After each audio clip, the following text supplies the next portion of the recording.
I want to welcome everyone to today's session hosted by Josh Bledsoe, communications instructor here at Blue Ridge Community College. Thanks for being with us today to learn more about how you can support students with communication apprehension, also known as communication anxiety.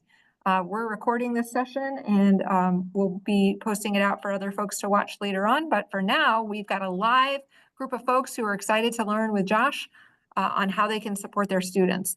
And I'm gonna get quiet here. Josh, just real quick, if you go up to your display settings, if you want to see just the slide deck, you Yeah, can choose duplicate slideshow, and then perfect. you should be good. Yep. All right, Josh, take it away. Okay, thank you to everyone for being here today. I want to start off with a question. There's a lot of bad advice out there, myths about things you should do to improve public speaking skills. Can anyone think of myths or bad advice that you've heard Don't of previously? prepare for it. Just do it and get it out of the way. Oh, just do it. Get it out of the way. Yeah, not such a good idea. Any other bad advice or myths about getting over the fear of public speaking that you've heard of? I don't know if this counts as bad advice, but I've heard people say that if you're nervous before public speaking, you're supposed to grasp the lectern and press down with your grip on the lectern to like discharge the energy. That sounded a little off to me. Yeah, that is a little off as well. Has anyone ever heard the age-old myth? These are good at answers, but the myth that, oh, just imagine people in your underwear. Has anybody ever heard that bad piece of advice? Yeah, terrible. Actually, that came from a Brady Bunch episode. And I thought I would show the clip as we start today. So the next time your student comes to you and says, I've heard this, I was like, that came from the Brady Bunch. Then you'll have to explain what the Brady Bunch is. But let's watch this clip.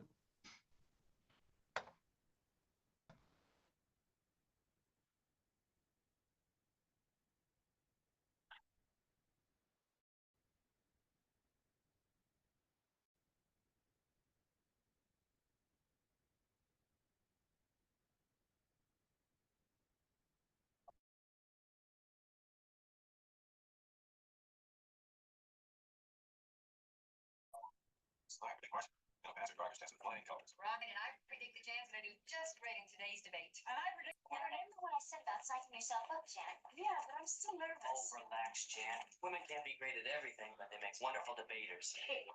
Oh. Listen, you mind if I offer you a suggestion? Oh, I'll take any advice I can get, Dad. There is a famous old story about a man going to get up and speak in front of some very important people. He was petrified.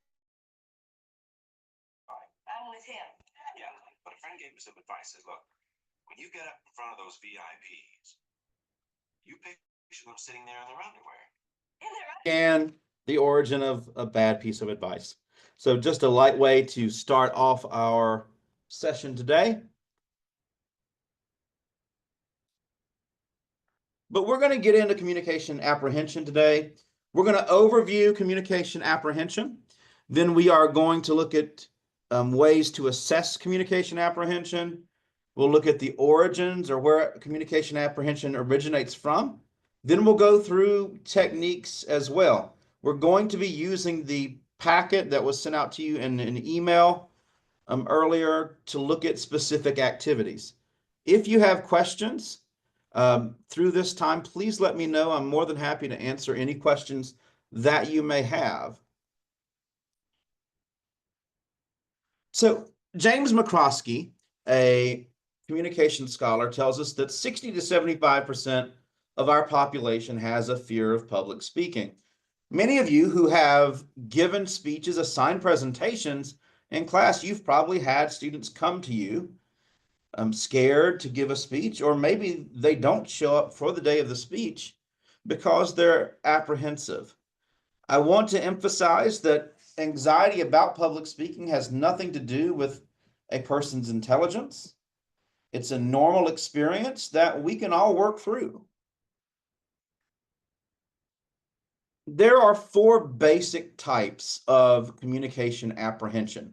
We're going to walk through these 4 types of communication apprehension, and we'll talk about which ones we typically see in the classroom more frequently than others. So the 4 different types of communication apprehension that we have are trait-like communication apprehension, generalized context communication apprehension, person and group.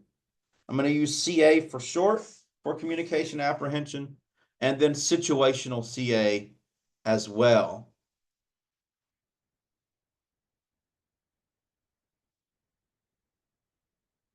So trait-like communication apprehension is apprehension across different formats of communication. So the example I've listed here, someone has the same apprehension with both public speaking and interpersonal communication. This is actually rare. We don't see this much. There's typically a stronger element of communication a student may have, and they may have more anxiety with public speaking than something else. So trait-like across the board apprehension there. The second type of apprehension that we see is generalized context apprehension. This is the experience of apprehension in a particular communication context. So this is more typical of what we see in the classroom. A speaker may be anxious about public speaking, but when you ask them about talking with one of their friends one-on-one, they're like, yeah, I can totally do that. Well, that's generalized context communication apprehension. And as we're helping our students or helping them help themselves, we can actually direct them to the formats of communication they feel more comfortable with instead of starting with a public presentation. So we have trait-like communication apprehension across the board, generalized context, looking at differences in different types of communication. Then we have person group CA. So communication apprehension can change dependent upon the group you're talking with. Maybe you've experienced this. I know I have. When you're giving a presentation to your students, you may be very comfortable in that setting, but giving a presentation at a conference, you may have more apprehension compared to just a basic lecture. So that's person group communication apprehension that can be there as well. I listed another example that shows maybe when you're talking with someone who has a different power differential there, like a supervisor or manager, that could increase apprehension as well. Finally, it's the 4th type is situational apprehension. And this is an emotional response with another person at a given time, like a job interview, for example. There's high stakes there. Apprehension is going to go up. If you are grading a speech, there will be more apprehension compared to not grading a speech or grading it for completion. So those are the 4 basic types of communication apprehension that we have. Now that we've looked at the 4 basic types, I do want to talk a little bit about fight, freeze, and flee. These are 3 basic responses that someone has to communication settings. Some may choose to avoid the situation. We see this a lot with students who deal with anxiety. They may choose not to show up or to be absent that day. Some may choose to fight. They show up, they work through that situation. Typically, that's what we want. And in the freeze situation, students may forget what they're saying. They may stay silent there for a minute because of fear. In those situations, I've always found it useful to support students, encourage them, because once they start their presentation, the anxiety decreases there. So we have fight, flee, or freeze. Now, I like to assess my students' communication apprehension at the beginning of the semester. I've started doing pre-speech and post-speech measurements using this. This is called the Personal Report of Communication Apprehension. It's a 24 question questionnaire. It not only measures anxiety or apprehension with public speaking, but it also looks at interpersonal communication, meetings, and interviews. There are multiple types of assessments and measures out there to examine apprehension with public speaking. I chose to include this one, and I use this one personally in my classroom because it allows me to approach managing communication apprehension from an assets-based response. So if a student has strong interpersonal communication skills, that's where we're going to practice that speech first with one other person. Or if they're better in a group, for example, or an informal meeting, we would do that as well. So knowing the student is important. I'm going to say this throughout our session today. One size does not fit all. Our speakers are individuals and they have individual needs, fears, and we have to address that. I'm going to go through the apprehension assessment, PRCA 24. I'm going to put that on the screen.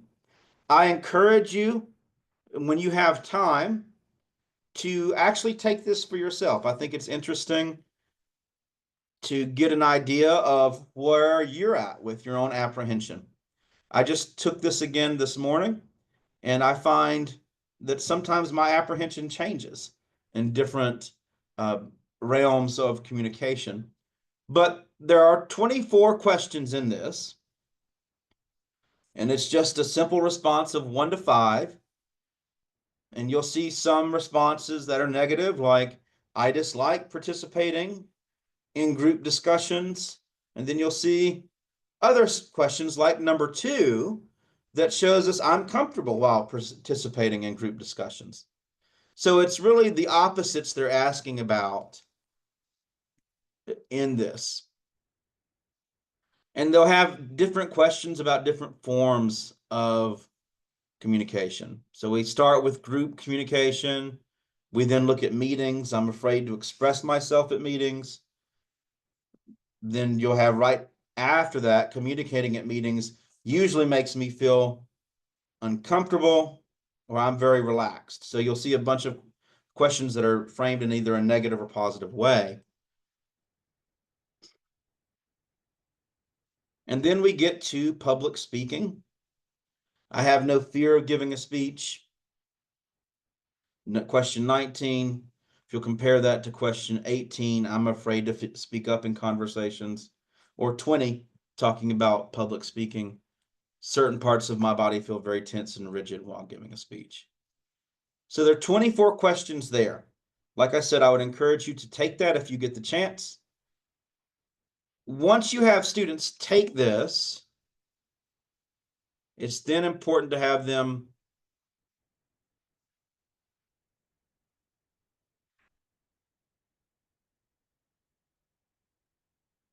measure it as well, get the results of this. That's what we're going to look at next. So typically when you are calculating this, you're going to use the number 18. You're going to subtract that from questions 2, 4, and 6 and score the items 1, 3, and 5 for group discussion.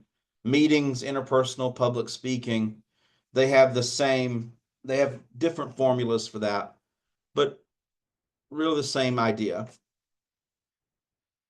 And in your packet, you'll see the second or third page of the packet, rather, you'll see a scoring guide that'll show you how to do that. And there's a place where you can list all of those.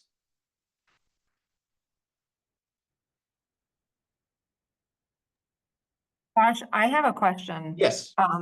And full disclosure to the other folks on the call, I took it yesterday. So when I was looking at my scores, I might have misinterpreted it. So like when I look at the chart on the bottom there with the norms chart, if I was under the impression that if you scored in the high range, that means that you have low communication apprehension. No.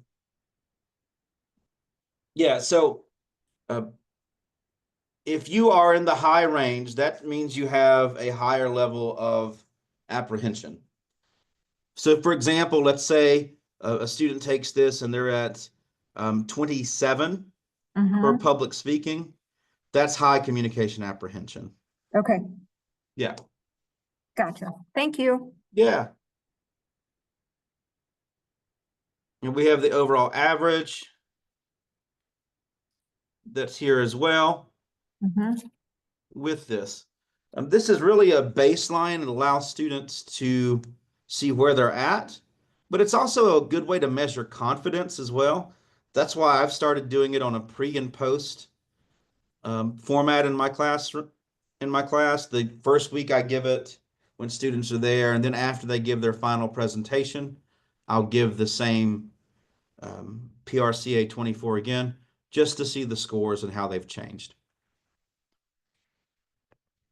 So once we have that score, we know where their strengths are, and then we know where the apprehension may be. So that gives us a baseline to start working with a student. We're going to use a combinational approach. As we began, someone said that just tell your students just to practice. One size doesn't fit all. Or just to give a speech. Well, I think it's more strategic than that. And we're going to combine practice with specific techniques that are connected to different origins of anxiety. This acronym here, the basics, behaviors being the first one, really shows us the origins of communication apprehension. And I'll go through this a little bit with you. There are students who have apprehension because they are scared of a skill. And it may not be delivering a speech. You may have a student that's apprehensive about doing research, about searching in databases. That's going to impact how confident they are when they're actually delivering the presentation. So affect is emotions, sensation, things like rapid heartbeat, image. Sometimes I've had the experience, maybe you have as well, when you're giving a speech, it's easy to see yourself not doing well. That's another place where apprehension can emerge. And then negative thoughts about speech, and then stress outside of the speech setting as well can impact a presenter's confidence and the level of apprehension that they have.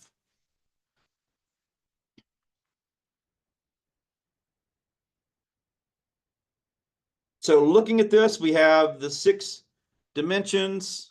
Like we've said, anxiety can increase when we feel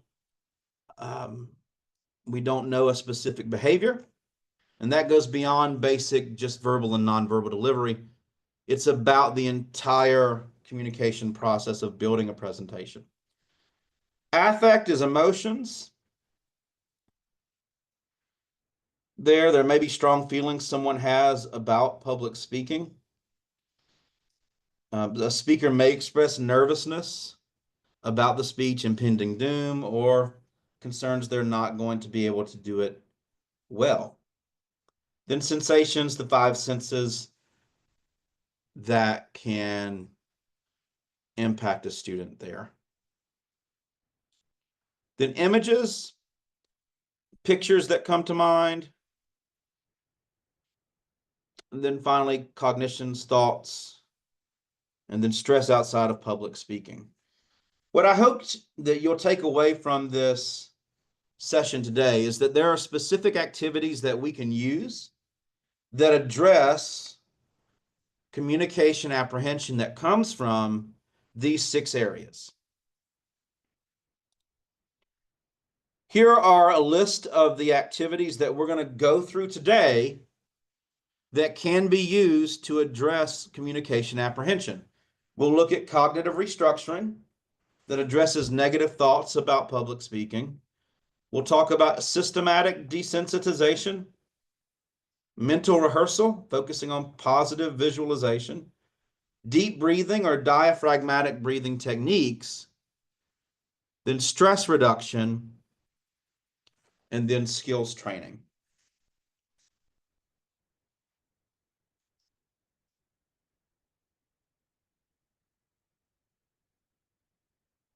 I've put up a scenario here.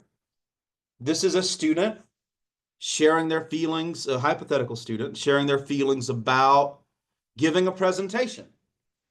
They say, when I have to speak at a meeting, I suddenly feel my heart speeding up. That's number one, and my face turned bright red before it's my turn to get up. Then I think, oh, this is terrible. I've lost control. People are going to notice how nervous I am. That's the second issue.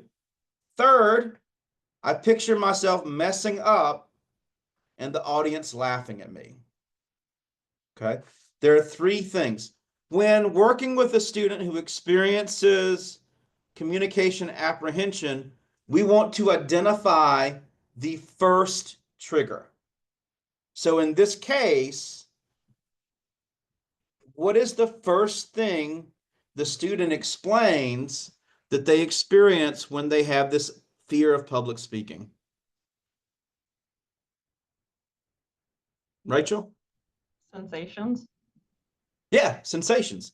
So we're going to use activities that can help address the sensations of the student first. By addressing the initial trigger that increases anxiety, we may be able to reduce the other two items as well that are happening. So start with the first trigger first, use activities that address that, and then we'll move on from there. So with this case, we would start with activities that address sensations, then cognitions, and then finally imagery.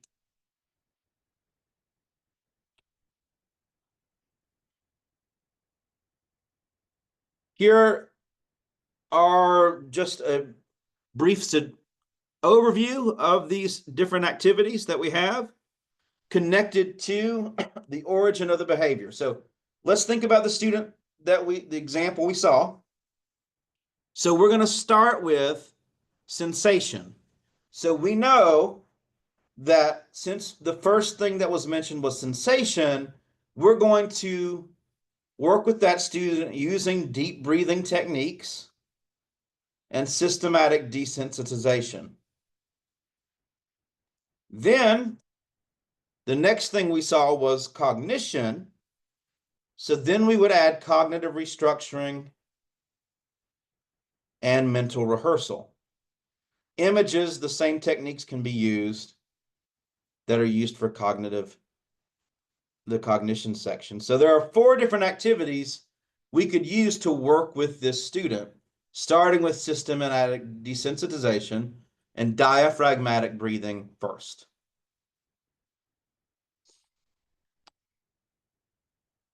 I want to transition from the PowerPoint to the actual packet that you have. We're going to go through some activities that you can use that correspond with each area of apprehension. So we'll start with behaviors. So if the skill building is a concern, this is a survey I give students if they come and say, I don't feel like I know how to give a speech, that's increasing anxiety. We want to be specific, find out what the actual skill is that they're struggling with. It may be choosing a topic. Many students will come and say, I'm overwhelmed because I don't know what to choose for my speech. And helping them narrow that down and selecting a topic can actually decrease the anxiety they have about the speech. Getting started is important. We've mentioned research earlier, fear of research or going to a library even. Well, I think it's a good idea to take students to a library, introduce them to the library if you can. allow them to get comfortable. That can decrease apprehension with research, but also giving a presentation.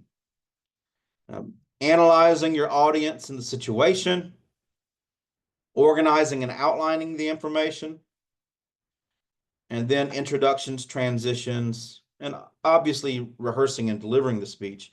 But there's more into it that goes into it than just the delivery part of that.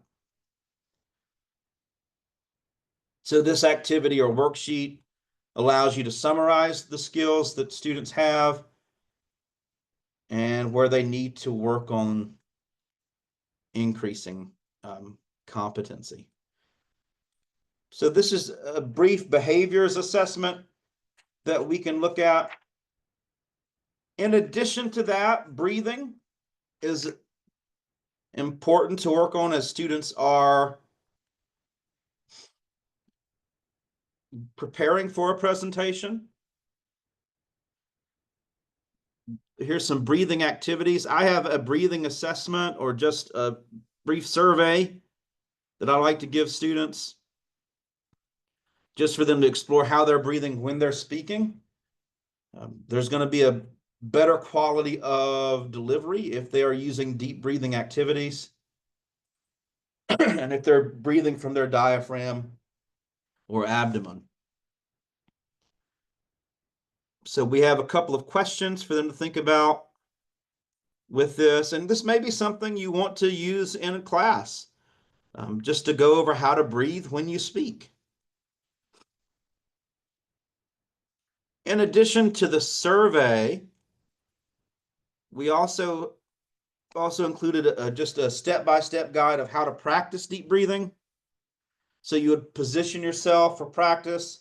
You can sit back in a chair or stand in a relaxed position, scan your body and notice if you feel any tension or anxiety. Have students place one hand directly above and below the rib cage, and then practice breathing that way. Breathing in through your nose if possible, and then exhaling out like you were blowing out a birthday candle. Continue to practice that for about 10 to 15 minutes, and that can decrease anxiety that a speaker has before they give a presentation. Another activity that breathing that helps is the calming sigh. I've listed instructions for that as well. This is just an easy breathing exercise that's going to help trigger relaxation and reduce feelings of tension and nervousness. So there's steps there that you can follow, sitting or standing. Inhale slowly and deeply, and then simply sigh as you're exhaling.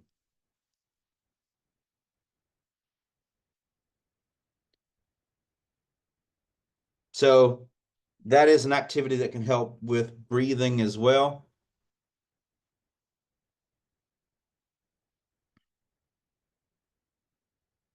Going back to the PowerPoint just for reference, we've looked at the skills of behavior. We've looked at deep breathing or diaphragmatic breathing.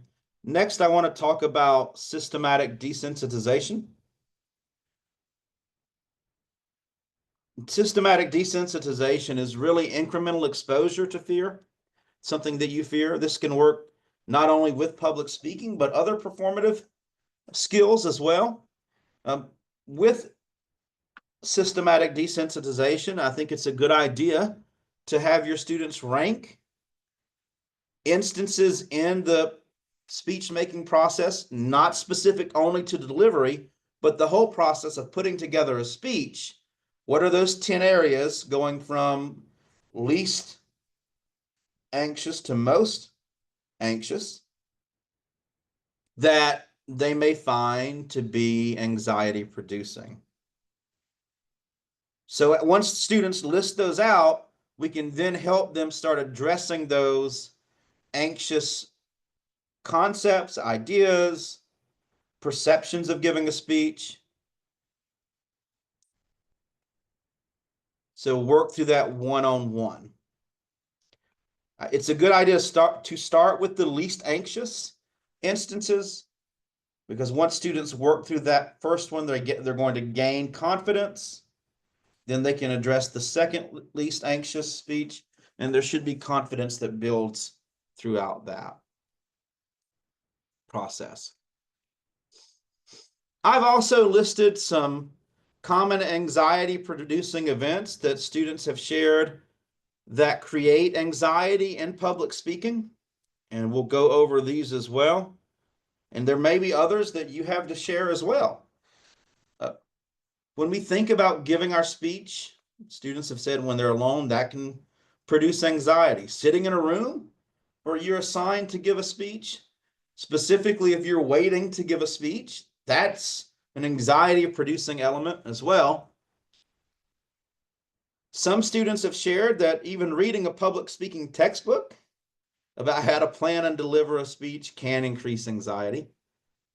Hearing about a formal assignment or going over it can too. Writing the speech outline, obviously practicing the speech, and getting ready the morning of the speech, walking to the room, entering the speech setting the day of the speech,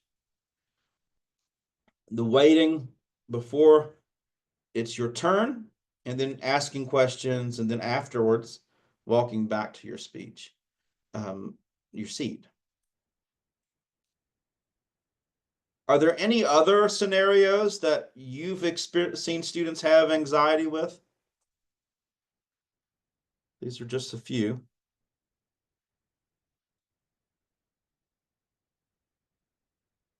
Okay, well, this is a good set of scenarios that many students have dealt with.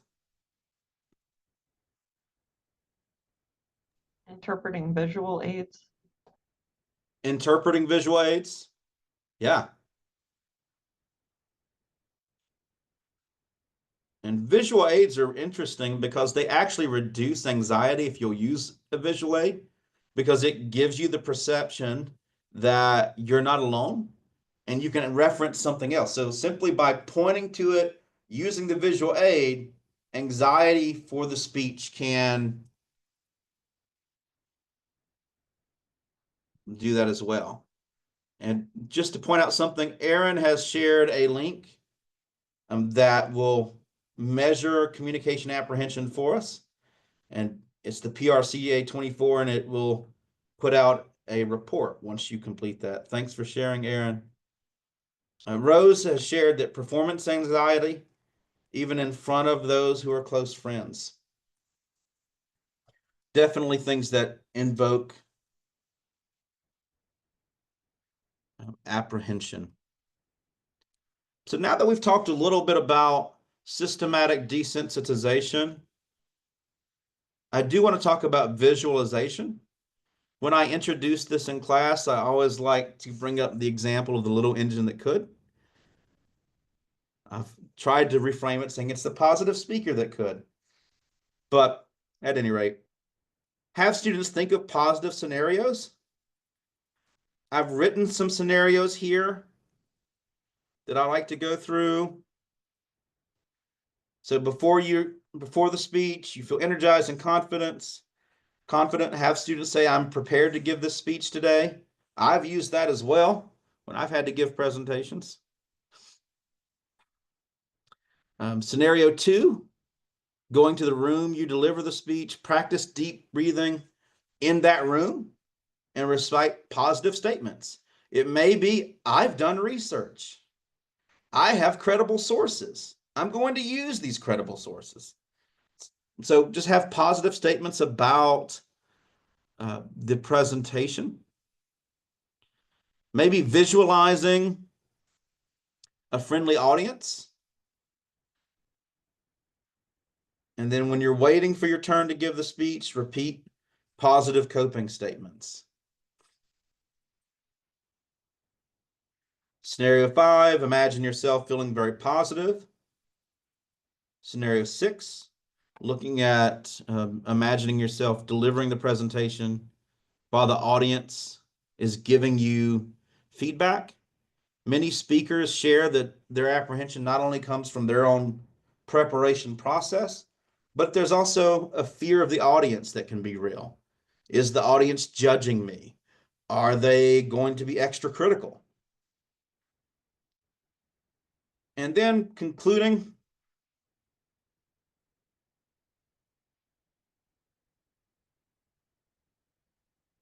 your speech, summarizing the main points and using a memorable ending. And then I think it's good too to imagine yourself giving a speech or communicating with an audience. Maybe it's beyond just verbal communication, but communication in general, and imagining the audience responding to that with applause and praise.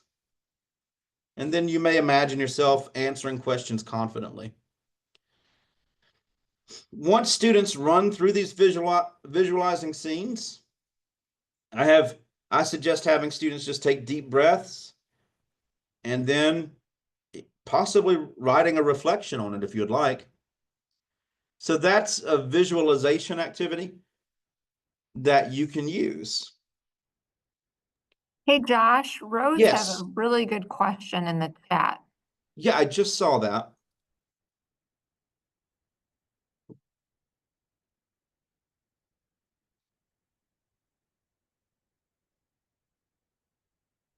Are these methods given to student accessibility services? Because now they're given accommodations to present directly with me. I am more than happy to give these resources to student accessibility. I haven't before, but I'm more than happy to do so. Thank you for bringing that up, Rose.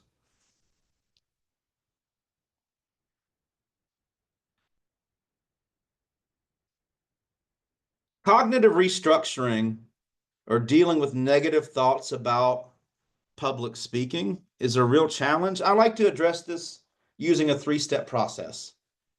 First, looking at the worries that students have.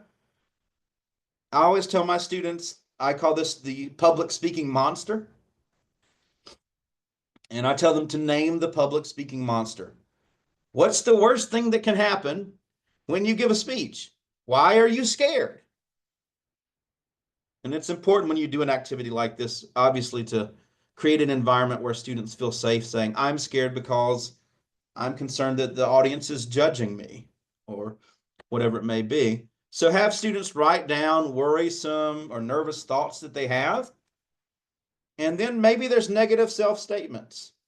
I've heard many students say, I know I'm going to make a fool of myself. So first step, just write it down. And then the important question, what's the worst thing that's going to happen? It helps to put it into context. Once we have the worries, we have them list them. I've included a worksheet for this for you to use where you're listing those worries. Then read over the worries that you've listed. And then I think it's important to ask, is this worry rational or irrational? Many students will say, well, everybody's going to be laughing at me. Is that really going to happen? No. In a public speaking setting or a class setting, why? Because they're giving a presentation too. So you're all in this together. And by just addressing whether or not a fear is rational or irrational, we may reduce that list of worries a student has. If there are lists of fears that are rational, I think it's important to think about what actions happen because of rational fears that a student has. Perfectionism is something that can lead students to have irrational fears and rational fears as well. So someone may be scared of using verbal fillers. So they may say, I must never make a mistake. That's not realistic, and it's not going to be good as they're preparing, but it's important to see what actions come about or what thoughts come about because of worries there. So having students list those must thoughts are important. not only must thoughts about them as a speaker, but also must thoughts about the audience. I mean, naturally, we want to be liked by the audience giving the speech. So maybe that's a concern. I want the audience to like me. I don't feel like they like me. I want them to see me as enthusiastic. So listing those must thoughts as well. The third part of this, well, here's an activity before we get to the third part. You have the worry statements, then the must statements that we have. After that, the third part of this is creating a coping statement that correlates with the worry and the must thought that can help you cope with that fear. I've listed common coping statements. The number one here, public speaking is a communication encountered. It's not a magnified performance. Your goal is to clearly communicate your message. And we can use the same conversational style I use every day with family and friends. You can be yourself because public speaking is really just a larger conversation. If someone is scared of or concerned about the audience judging them, here's an example coping statement. My audience is not evaluating my every word. My classmates are simply looking for helpful and interesting ideas from my presentation. I feel like the audience will be supportive. Sometimes just saying coping statements like this out loud can help reduce anxiety that's there. Rose, you said you had something valuable to share. Just looking in the comments here. No, I mean that's a thought that they could say out. Oh, sorry. Valuable to share. But other than Okay. that is my thought. Yeah. Yeah, I have something valuable to share. I think it's even more meaningful when students come up with their own coping statements as well, that's original to them. I have an activity that puts it all together. I'll show you that here. Have students list the worry about public speaking, the must thought that's there, and then the positive coping statement. Have those three. I like to see them side by side like that, just to see the progression.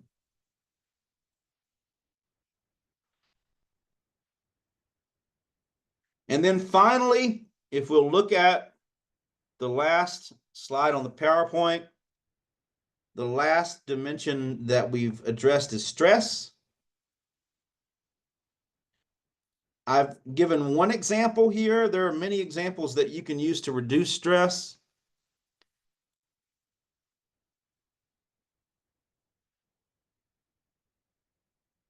I see Rachel's put in another coping statement that you've used as well, that I'm the expert in the room on my presentation.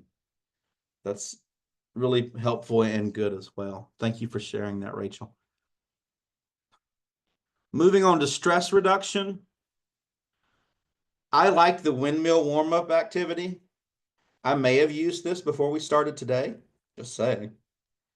So you stand up straight, shoulders thrown back, head reaching to the ceiling, moving your arms forward and back around your head slowly to make sure you have enough room. Make sure you have enough room to practice that without hitting someone. But this activity can reduce stress. I've worked with students before. I've told them to go pace before they give the speech. So pacing can help.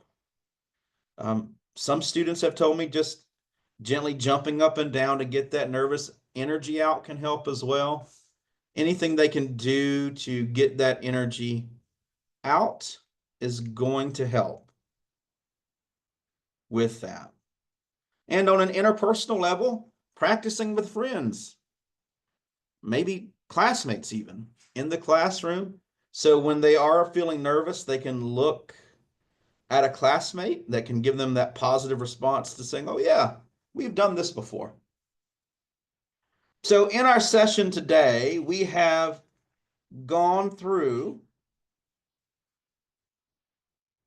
6 basic areas where anxiety occurs, think about the basics acronym. You have behaviors, affect, sensation, images, cognition, and stress. We've gone through and looked at different types of activities that correspond with the origin of that behavior.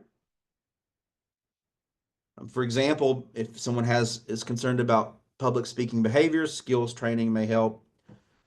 And then we've emphasized the importance of understanding the trigger order and starting with activities that start with the specific trigger, the initial trigger of communication anxiety. I want to pause here and open it up to see if there are any questions that you may have.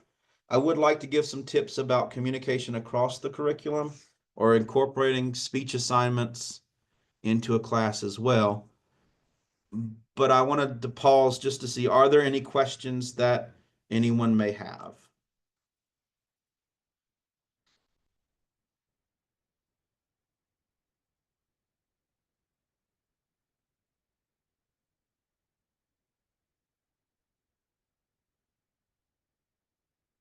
Okay.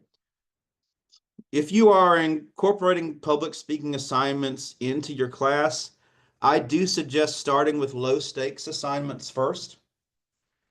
I would not suggest having the first speech they do be a graded assignment where you're grading on specific criteria. Give them chances to practice before they get to that in a low stakes environment. And initial types of communication in the classroom doesn't necessarily have to start with public speaking. It could start with interpersonal communication or small group communication as well.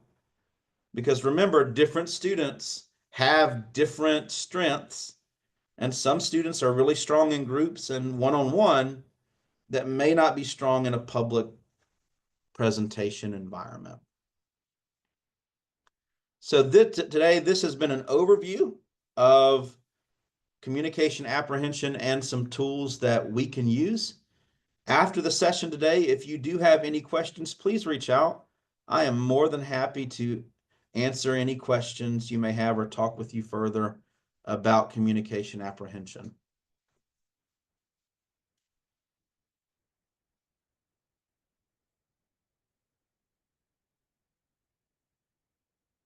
I'm going to stop the recording and invite people to stay on the call for another couple minutes if they want to chat more about this topic. Thanks again, Josh, so much for your session today.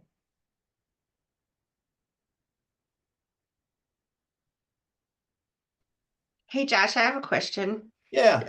So sometimes I